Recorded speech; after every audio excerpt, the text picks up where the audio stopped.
नमस्कार, स्वागत है आप सभी का। आप देख रहे हैं इंडिया दस्तक और आपके साथ मैं हूं ईशा खान। चलिए बुलेटिन की शुरुआत करते हैं। सपा के राष्ट्रीय अध्यक्ष अखिलेश यादव ने सैफई से लौटने के बाद पार्टी के वरिष्ठ नेताओं से मुलाकात करने के साथ ही निकाय चुनाव की तैयारी शुरू कर दी है। वहीं अखिलेश ने पार्टी कार्यकर्ताओं को निकाय चुनाव में अच्छे प्रदर्शन का संदेश देने के साथ ही चुनाव आयोग पर फिर निशाना साधा। अखिलेश यादव ने चुनाव आयोग के बाद नोटिस जारी करने के बाद फिर सवाल खड़े किए हैं और निकाय चुनाव में भी धांधली की आशंका जताई है। पार्टी प्रवक्ता के अनुसार अखिलेश यादव ने कहा कि निर्वाचन आयोग ने अगर खुद विधानसभा चुनाव 2022 में मतदाता सूची संबंधी नियमों का पालन किया होता तो हजारों मतदाता मतदान से वंचित नहीं रह जाते। भाजपा सरकार विपक्ष की आवाज दबाने का षड्यंत्र करती है। कहा कि चुनाव स्वतंत्र, निष्पक्ष और पारदर्शी हो।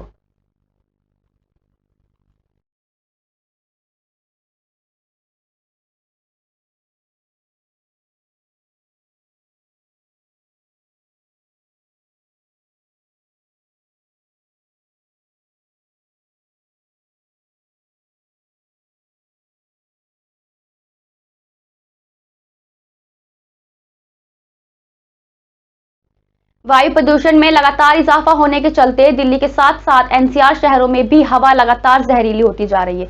दिल्ली एनसीआर में दिवाली के दिन से जो हालात बिगड़े वे सुधरने का नाम ही नहीं ले रहे हैं। इसके पीछे पटाखे फोड़े जाने पर और पराली जलाने के अलावा मौसमी परिस्थितियों को भी जिम्मेदार ठहराया जा रहा है। ताजा आंकड़ों के अनुसार दिल्ली एनसीआर के कई इलाकों में वायु गुणवत्ता सूचकांक गंभीर श्रेणी में पहुंच गया है तो कुछ इलाकों में AQI बेहद खराब श्रेणी में हो गया है।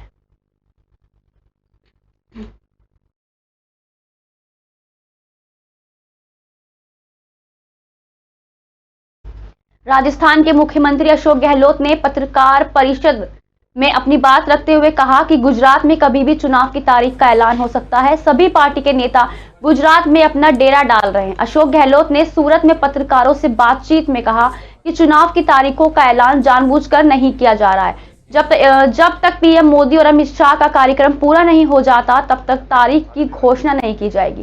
चुनाव आयोग पर बीजेपी का दबाव है। बीजेपी की गौरव यात्रा का विरोध हो रहा है। और कांग्रेस इस बात के लिए तैयार है पूरी तरह से। कुछ लोग भ्रम फैला रहे हैं कि कांग्रेस कहाँ पर है, प्रचार कम है। मोदी जी खुद ही कहते हैं कि कांग्रेस चुपचाप काम कर रही है। पता नहीं मोदी जी का ये कहने का क्या आशय था, वो तो वो जानते हैं। तो कांग्रेस पूरी तरह शुरू से आखिर तक, राहुल जी आए थे दाऊद के अंदर, बड़ी रैली हुई। 5 सितंबर को अहमदाबाद में आए तो बहुत बड़ी रैली हुई।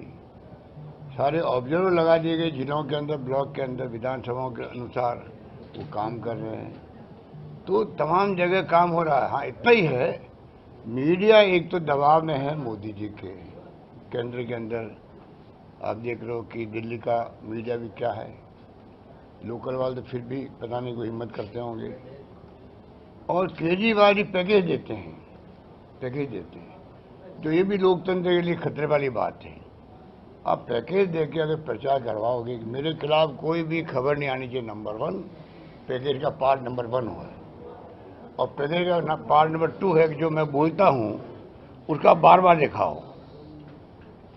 तो आप बता दीजिए, वो बार बार दिखा रहे हैं।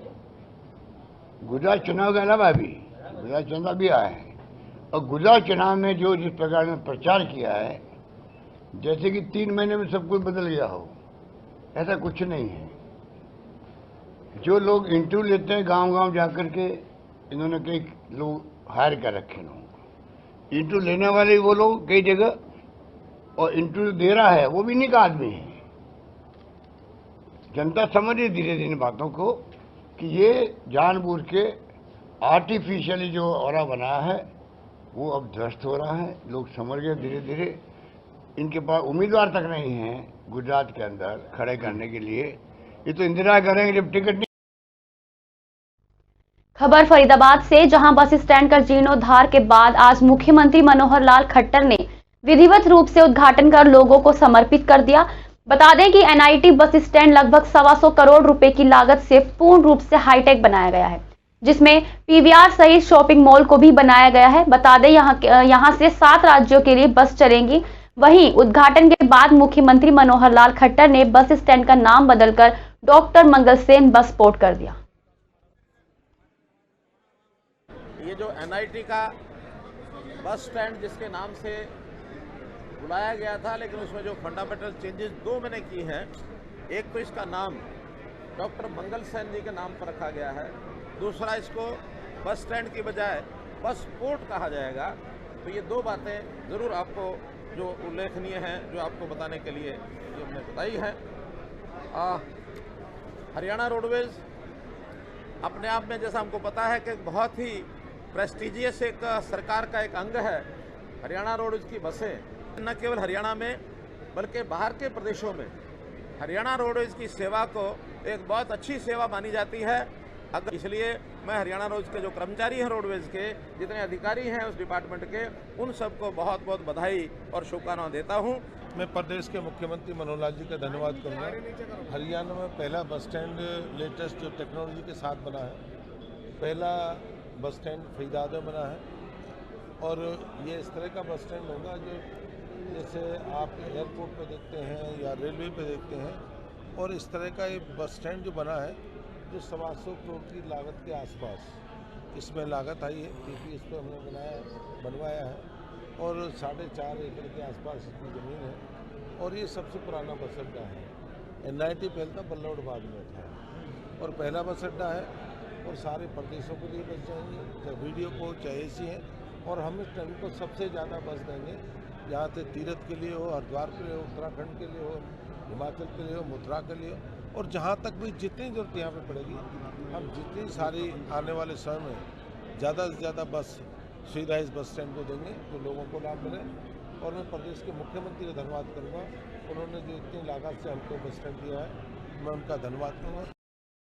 हरिद्वार में 4 दिवसीय छठ पूजा महापर्व की शुरुआत आज से हो गई है। बता दें, भगवान सूर्य और छठी माता को समर्पित महापर्व छठ हर साल कार्तिक मास के शुक्ल पक्ष की षष्ठी तिथि को मनाया जाता है। हरिद्वार में भी पूर्वांचली लोक परंपरा संस्कृति के संरक्षण और संवर्धन के लिए समर्पित छठ पूजा आयोजन समिति के तत्वावधान में महापर्व मनाया जा रहा है। धर्म नगरी हरिद्वार के सभी घाटों पर पूर्वांचल समाज के लोग आस्था और उल्लास के साथ छठ पर्व मनाने की तैयारी में जुटे हैं।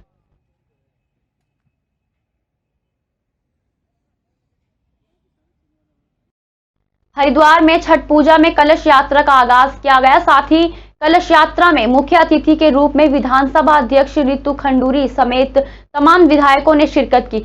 नगर पालिका अध्यक्ष ने छठ पूजा की कलश यात्रा के कार्यक्रमों में प्रतिभाग करते हुए रानीपुर विधायक आदेश चौहान के द्वारा सभी को छठ पूजा पर्व की बधाई दी। उन्होंने कहा कि छठ पूजा का पर्व श्रद्धा और उल्लास का पर्व है और आज ये पर्व पूरे भारतवर्ष में मनाया जा रहा है, जिसको लेकर धर्मनगरी हरिद्वार में भी हर्षोल्लास का माहौल है। साथ ही कहा कि उत्तराखंड जैसे राज्य में छठ पूजा का पर्व मनाया जाना बड़े ही गौरव की बात है।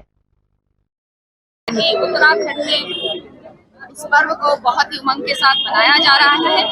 बहुत ही कठिन पर्व है, नियम और कानून के तहत ये पर्व मनाया जाता है। तो ये जो संस्कृति, जो धरोहर हमारी है, इसके बाद सभी श्रद्धालु बहुत आवश्यक है कि इस तरह की जो संस्कृति है, जो धरोहर है, वो आगे जनरेशन को मिले। उसके लिए ये बहुत अच्छा कार्य यहाँ पर हो रहा है। मैं विधायक जी को, आदेश चौहान जी को बधाई देना चाहती हूँ कि इतने भव्य तरीके से छठ यहाँ पर मनाया जा रहा है। हरिद्वार में डीएम विनय शंकर पांडे की अध्यक्षता में जल जीवन मिशन योजना की प्रगति की समीक्षा बैठक आयोजित की गई।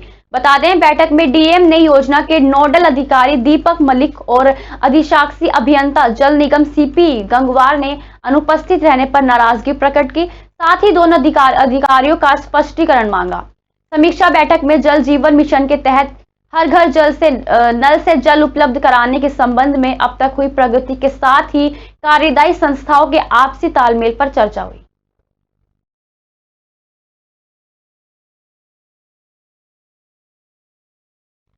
कहते हैं विनाश काले विपरीत बुद्धि। जब इंसान का समय खराब होता है तो उसकी बुद्धि भ्रष्ट हो जाती है। ऐसा ही कुछ सिंकल थाना क्षेत्र में देखने को मिला, जहां उत्तर प्रदेश से आई लाइसेंसी बंदूक बिना अनुमति के लेकर आए युवक ने अपने रिश्तेदारों से जमकर हर्ष फायरिंग करवाई। जब इसका वीडियो वायरल हुआ तो न केवल बंदूक के मालिक बल्कि बंदूक चलाने वाला भी गिरफ्तार हो गया। दोनों का चालान कर पुलिस ने उन्हें जेल भेज दिया।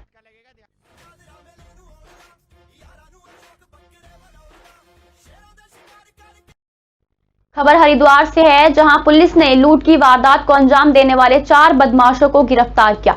बता दें, गिरफ्तार आरोपियों ने बीती 14 अक्टूबर की रात को नहर पटरी पर एक बैंक की मिनी शाखा संचालक से तमंचे के बल पर लूट की वारदात को अंजाम दिया।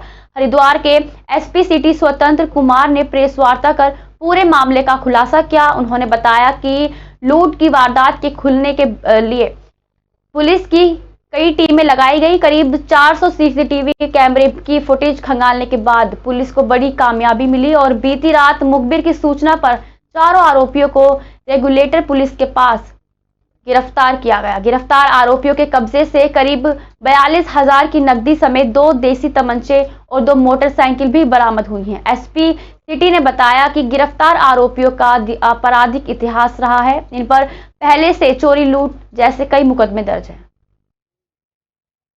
कल शाम को एक सूचना मिली कि जो लोग यहाँ पे लूट किए थे उन्हीं से मिलते जुलते लोग कलियर से बहादुराबाद की तरफ मूवमेंट कर रहे हैं। ये भी 4 थे और जब इनको पावर हाउस के पास रोका गया नहर पटरी पे तो इनकी एक्टिविटीज़ संदिग्ध लगी और पुलिस के द्वारा जब चेकिंग की गई तो इनके पास से 2 तमंचे और 4 जिंदा कारतूस बरामद हुए। खबर कलियर से, जहां पुलिस ने 2 चोरों को एक साथ एक तमंचा, जिंदा कारतूस और चाकू के साथ गिरफ्तार किया है, जिनके पास से लूट की कई मोटरसाइकिल और रिक्शा भी बरामद की गई हैं। थानाध्यक्ष ने बताया कि वरिष्ठ अधिकारियों के निर्देश पर क्षेत्र में संदिग्ध व्यक्तियों के खिलाफ चेकिंग अभियान चलाया जा रहा है। चेकिंग के दौरान 2 बाइक सवार युवकों को पकड़ लिया है और बता दें, पकड़े गए युवकों की तलाशी लेने पर उनके पास से तमंचा, एक जिंदा कारतूस और एक चाकू और लूटी गई एक बाइक ई-रिक्शा बरामद किया है। बता दें, पुलिस ने आरोपियों के खिलाफ मुकदमा दर्ज कर जेल भेज दिया है।